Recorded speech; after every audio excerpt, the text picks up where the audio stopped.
Welcome to Prairie at Play, and this week, as many of you may have guessed, we are going to play Monopoly. Monopoly is a fun game. You can play it with your family or your friends, and you can play with anywhere from 2 to as many players as you have pieces for. So let's get started.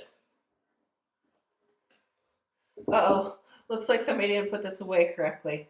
I can fix that. That's better. Now we can start the setup. So before we start, I want to talk a little bit about house rules. House rules are rules that people have added to the game to change the way that it plays. If you are going to use house rules, make sure that you clarify what they are before you start. I can tell you a few that I know, one of which is at the start of the game, there's $50 put in the center. This is collected by hitting free parking. You can add to this by things like income tax or payments that you have to make through chance or community chest. I've also heard of people who, when they sell houses, put in the cash in the center. This extends the game to a longer length. This can turn the game from an hour or so long game into nights of play. Others include in jail, you do not collect rent, or when you land on go, you collect $400 instead of $2. Again, house rules should be clarified before you start playing the game, or it can cause fights later in the game. Make sure everybody's on the same page and everybody agrees to those rules, or not using them at all. There is a version of Monopoly that is called House Rules and includes suggestions on the house rules that you should use. When you start, you should select somebody to be the banker. This person should be moderately good at math and be able to keep organized. It is a very important job. Once you've decided on who is going to be the banker, I suggest they take a few minutes to set up how they'd like to be. They should take all the properties and get them in order. I personally like to do it in the order that you'll go around the board, and then do the railroads, waterwork, and electric company at the end. They should also set up their money area, making sure that all the bills are separated for easy transactions. Usually they'll come with compartments for the hotels and houses in them. I personally don't like using these and usually just use the game box, as these tend to like to wander away. Once your property and money is all organized, you should also count out the money that you're going to give to the players. For this, you're going to give them 5 ones, 5 fives, 5 tens, 6 20s, 2 50s, 2 hundreds, and 2 500s. Make sure your money is stayed away from the bank's money. You don't want it to get mixed up and cause a fight. Now that the banker has had a chance to set everything up, comes the next step, choosing your pieces. Give everybody a chance to choose the piece that they like best. And everybody should place them at go. If you're having troubles with who should decide, you could even do who plays first gets to choose first, or plays last gets to choose first. It really depends on your family. Next, everybody rolls the dice. Highest roll is going to go first.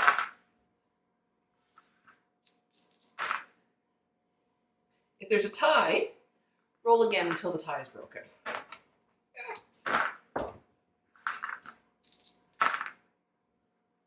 And then the banker distributes money to everybody.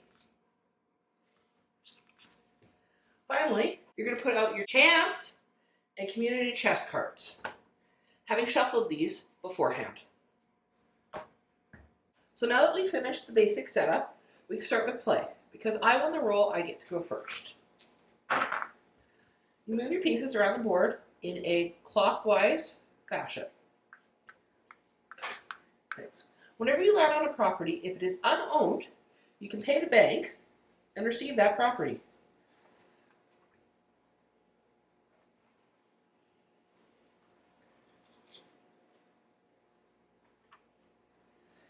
Again, if you're the banker, make sure the properties that you own stay away from the ones that the bank owns. And the prices of the property are always listed on the bottom all over the board. Now that my turn is complete, it's my opponent's turn.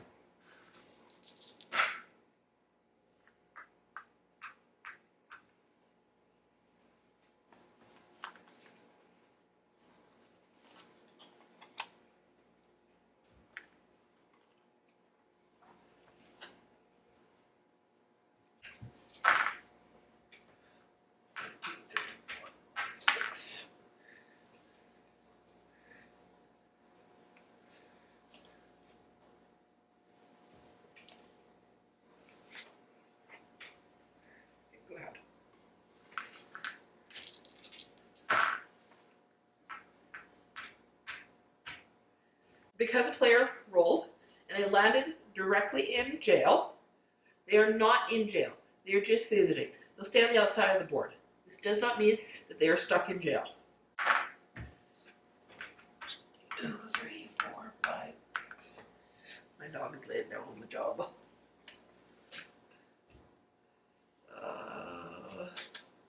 It gives me 20 for 2,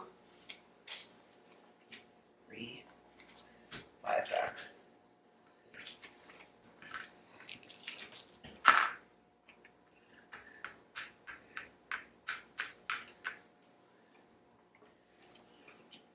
So, if you roll doubles, you do get an extra turn. It's also important to note, landing on free parking. There is a house rule that you may win a prize for landing on free parking. That is not a traditional rule, it only extends the game. All that free parking does is it's a free place to land. So because of this, my opponent gets to roll again.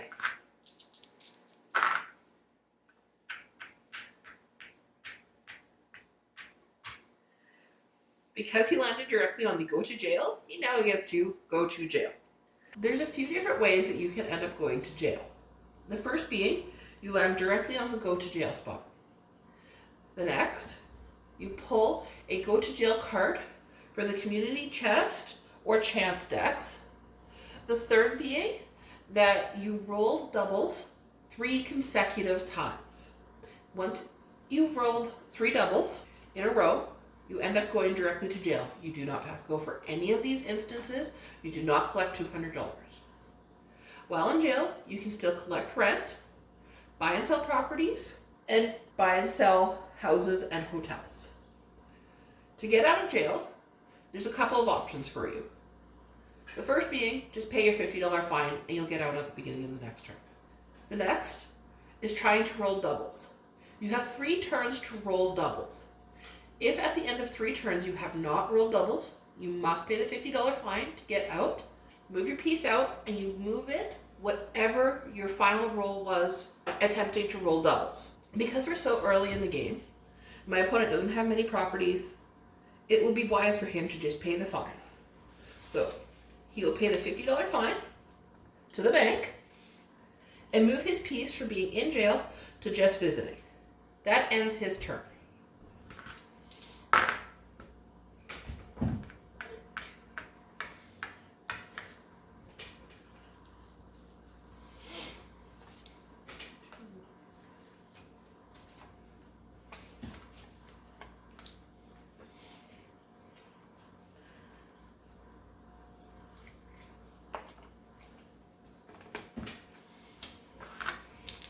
And now he can play again like normal.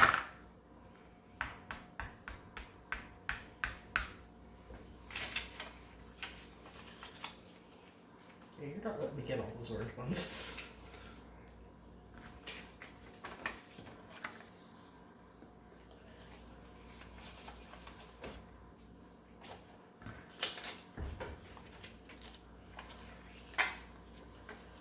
Because I landed on chance card, I get to draw the chance card from the top of the deck. I recommend reading these out loud, just so that everybody knows what's going on. If you get the get out of jail free card, you do get to keep it. For me, I got the take a walk on the boardwalk advance token to boardwalk. So I get to jump my little dog all the way to the boardwalk. Then you return it face down to the bottom of the pile. And I get to buy the property.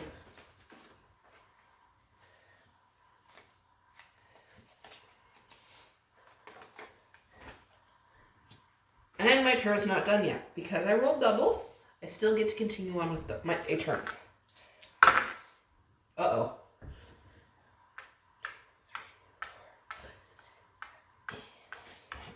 12. So, because I pass go, I get to collect $200 from the bank. 2. And I can use that to buy my next property. Gives me 60 back.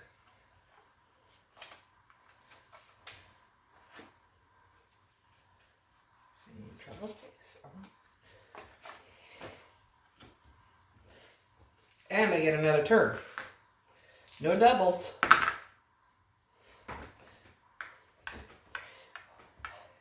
7, 8. And I've landed on a property that my opponent owns. So I have to pay him rent. How much is it? $16. I'll give him 20.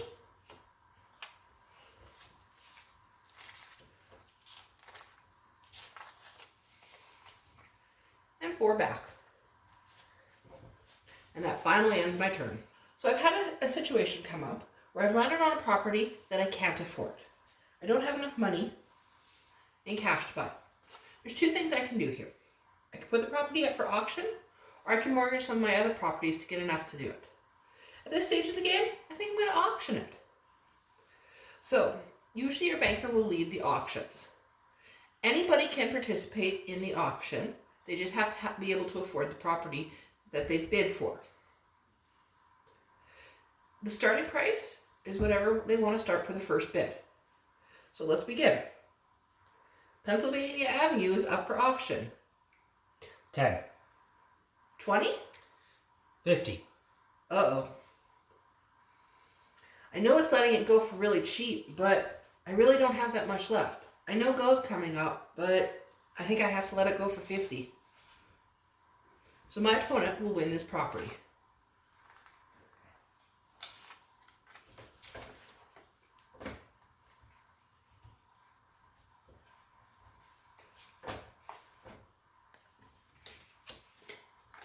He's probably happy about that.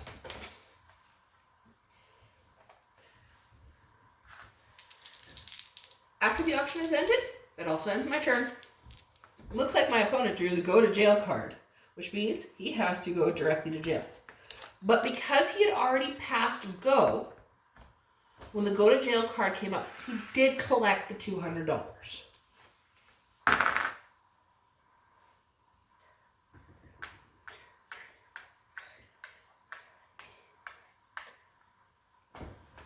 So I have landed on income tax.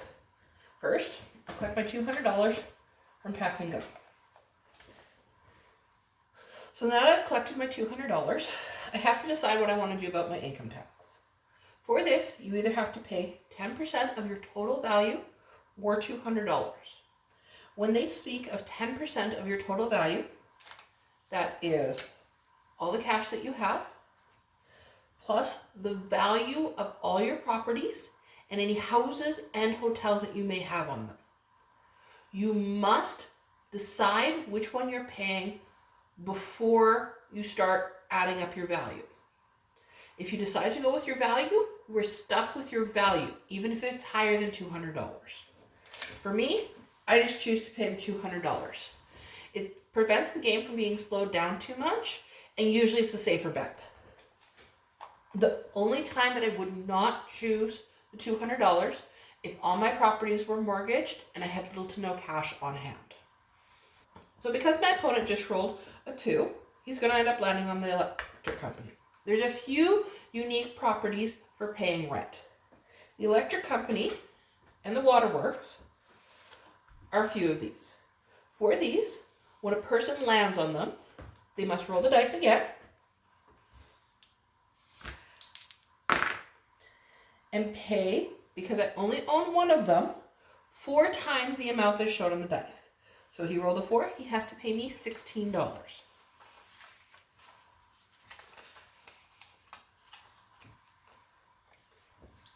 The other unique property are the railroad tracks. These, the more you own, the more the rent increases. Because he owns 2, the rent for these will be $50. And that's for all of them that he owns. So we've kept playing, and I've ended up in another situation where I do not have enough money to buy the property that I landed on. I really don't want my opponent to get it this time, because I'll give him 3 railroads, which will get really expensive to land on. So my option for this is I can mortgage one of the properties that I already own. So for this, I'm going to use Boardwalk. For this, you turn the piece over, and I will get $200 for mortgaging, which I can immediately give back to the bank and get my property.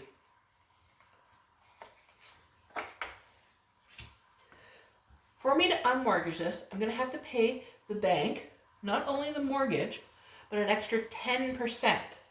So for this, it would be $220 that I have to pay the bank. While the property is mortgaged, my opponent can land on it, and he does not have to pay rent. As well, you cannot mortgage a property that has any houses or hotels on them. You must sell those first. My opponent has landed directly on go. He only collects $200. You may have heard of a house rule that landing directly on go doubles this amount. It does not in the traditional rules. So as we have kept playing, I've hit something really important here. I've managed to complete a monopoly. This changes a few things. First of all, it doubles the rent on any of my properties that is within the monopoly that are unimproved. So for this, it'll turn 16, 12, and 12. This also opens up the ability for me to start buying houses and hotels. When you're building up houses and hotels, you must build them up evenly. You can't put them all on one property in hopes that people hit them. Each different monopoly, the houses and hotels will have different values to build them. For these ones, my houses are 50 each, and my hotels are 50 each. It takes 4 houses to become 1 hotel. So for me to build them up, I'm going to buy 2 houses. And I can place them on any of the 3 properties. I will not be able to place any more on these 2 properties until I have placed another one on this one.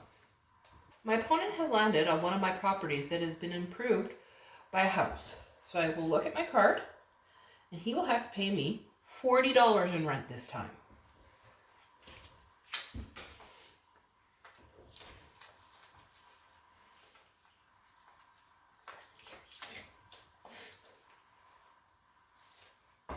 So we've played for a little while, and now we've hit the point where I'd like to try trading some properties.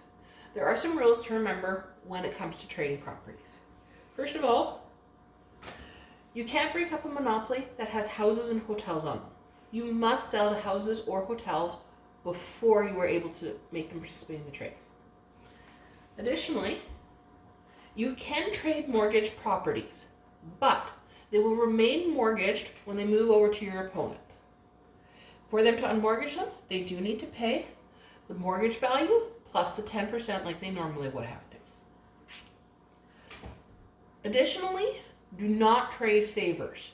This confuses the game and causes fight. Additionally, when you're trading, make sure it doesn't start taking too long. Some people like to invoke trading time limits. I just like to read the room.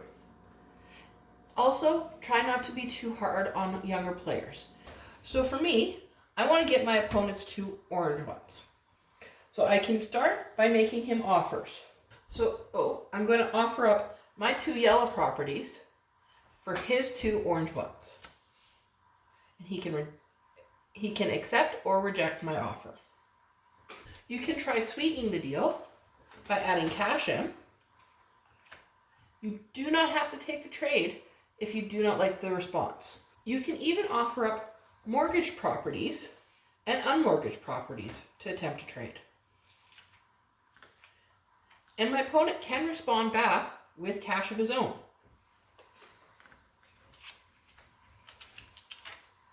I'm going to try one more time, and I hope I have enough this time. I'm doing 1 unmortgaged property, 2 mortgage properties, and some cash.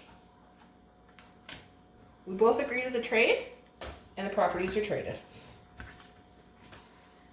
I've just landed on my opponent's monopoly. Just because one of the properties is mortgaged does not mean it is not a monopoly. I still have to pay double the rent. My opponent has hit a point where he's got enough cash that he feels like I'm mortgaging a property. So for this one, with 10%, it'll be $132 that he owes the bank.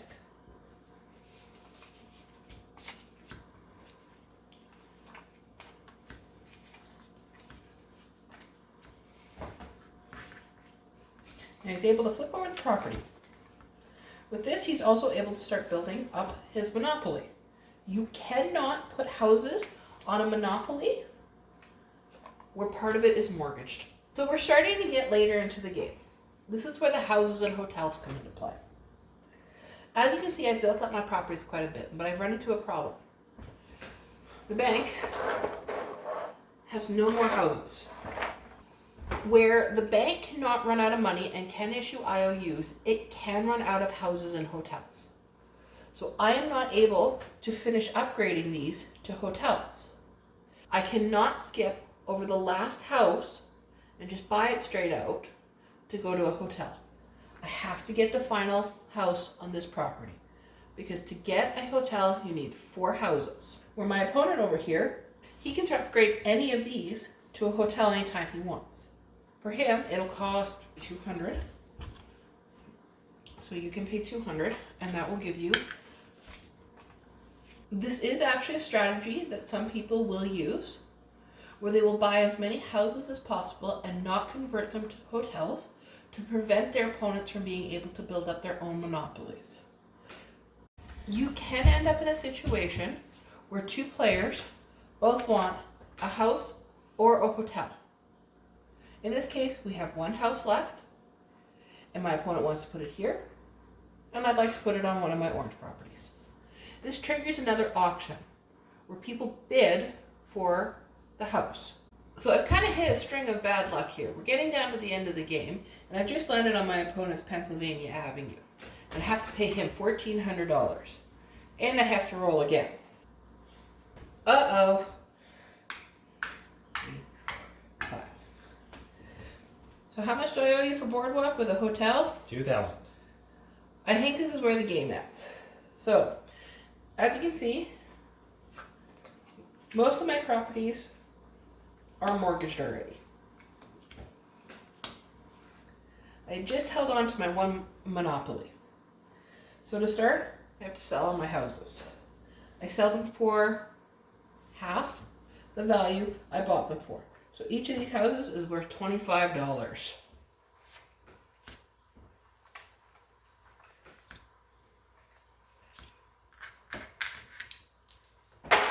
Then I have to mortgage my properties. 50, 100, 160.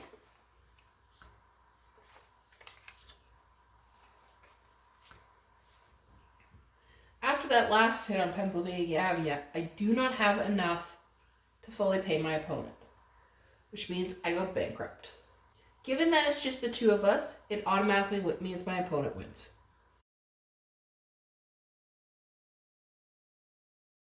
If we were playing a multiplayer game, all my properties go to the player that I bankrupt to, as well as all my cash. They do have to unmortgage the properties that have already been mortgaged before they're able to collect rent on them. And that pretty much wraps up how to play Monopoly. It's a fun game, and it's actually good for a variety of ages. Monopoly comes in many different editions. Monopoly is a very fun game to play, and I do recommend it. If you like this video, drop us a like button, subscribe, and maybe leave a comment of anything that I missed.